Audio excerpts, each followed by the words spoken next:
We're not too far off from the distribution of stimulus checks going out immediately, as the situation has changed rapidly in recent weeks.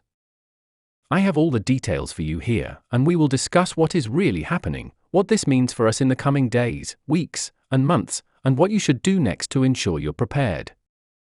Stimulus checks remain one of the most frequently asked questions in the comment section from community members who watch these videos daily. I hear you, and I want to make sure you have the latest updates because so much has changed recently. We may be closer than we think to another round of direct payments. Let's go through the details. First, I want to acknowledge that many of you are low-income or fixed-income beneficiaries receiving benefits such as Social Security Retirement, SSDI, Survivor Benefits, Spousal Benefits, SSI, VA, and RRB. A common concern is whether or not these groups would be included in any new stimulus payments.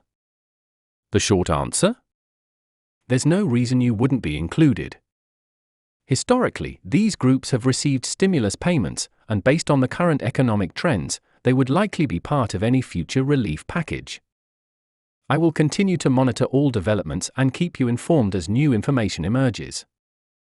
That is why it's so important to subscribe and stay updated. Things are changing rapidly, and I want to help you secure as much financial support as possible. Now, let's break down the economic indicators and policy discussions that are driving the conversation around stimulus payments. Over the past several months, we've seen significant shifts in key economic data. The job market, which is one of the most critical indicators of economic stability, has shown signs of weakening. Monthly job reports have consistently been revised downward, meaning the initial numbers were overly optimistic and the true employment situation is worse than previously thought. This is concerning because the end of the year, particularly the fourth quarter, is typically a strong hiring period due to seasonal employment. However, in 2024, the hiring surge simply didn't happen as expected. This is a red flag indicating that businesses are hesitant to expand their workforce, a sign that the economy is slowing. Adding to these concerns, consumer spending, another crucial factor in economic health, has been on a downward trend. Inflation, though slightly lower than its peak, continues to strain household budgets. The Federal Reserve's approach to controlling inflation has been to maintain high interest rates, which in turn discourages borrowing and spending. While the goal is to stabilize prices, the unintended consequence is that it slows down economic growth, leading to layoffs and reduced consumer confidence. This combination of factors, weak job growth, inflationary pressures, and high interest rates, suggests that we may already be in the early stages of a recession. A recession, by definition, requires 2 consecutive quarters of negative GDP growth. The challenge is that by the time a recession is officially declared, we have often already been in one for 6 months or longer. Based on current trends, some experts believe we may have entered a recession as early as October 2024. If that is the case, we may not receive official confirmation for several more months. However, for everyday Americans, the impact is already being felt. Rising costs, stagnant wages, and uncertainty about future job stability have created a climate where financial relief is becoming an urgent necessity. So, what does all of this mean for stimulus checks? Historically, economic downturns have prompted the government to take action in the form of direct payments to individuals.